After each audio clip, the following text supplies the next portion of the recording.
Hello. હાલો. બોલો. તમે મને કુવાડવા ભેગા થાવ એમ કરો. હે? કુવાડવા. શેના માટે? તમે હમણાં ન કીધું? તારો ફોન આવ્યો, મારો ન થયો ભાઈ. તારે કામ હોય તું રાજકોટ આવ હો. હા, પણ તમારે એટલું થાય ને મારે એટલું જ થાય, બરોબર? અરે તારે મારી વાત સાંભળ. તારે કામ હોય ને ભાઈ તો તું રાજકોટ આવ. મારે કાંઈ કામ નથી તારું. હા, પણ મારે કામ હે ને તમારું. તમે આવો, તમારે એટલું જ થાય. આપ વાંધો ન. માલિયાણ આપણે રાખો.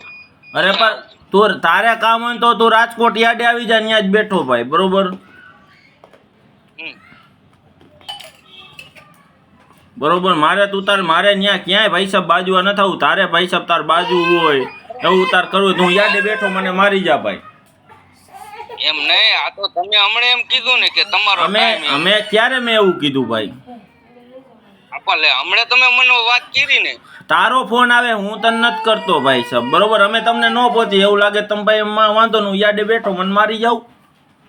હા, તો હમણે તમે એમ કીધું કે આવી રીતે આમ હે કે તાર પાપા ઘોડે કે આવી રીત નથી કરવું ને, એટલે મેં તમને એમ કીધું તો મેં તમ તારે આવી જાવ. એવું હું બોલ્યો જ નથી ભાઈ. તું કહેશ કે મારા પપ્પાને આમ થયું ને તેમ થયું ને, બરોબર? તો ગમે હવને લાગે ને તમે કયો હાલો. જો મારી વાત સાંભળ.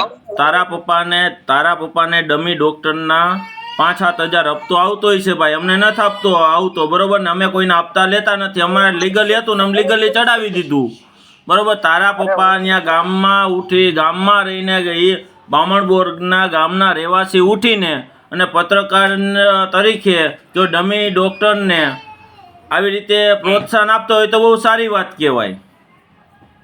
પણ એ વાત હું તમારી બધી વાત સમજુ હું. હા.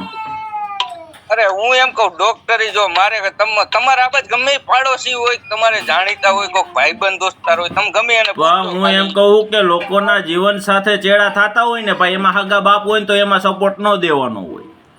અને લીગલી મેટર હતી ને આમ ચડાવી છે, બરોબર? એમાં ક્યાં બીજી કઈ વાત છે? પણ હું તમને શું કહું કે મને વાંધો એક જ પીડો બસ, કે હું ચોખ્ખું જ કહું કે આ ડોક્ટરે માઈ ગયા અને પડવારી માઈ ગયા, બરોબર? એટલે તમે મને માલિયાણ બાજુવા બોલાવો હો?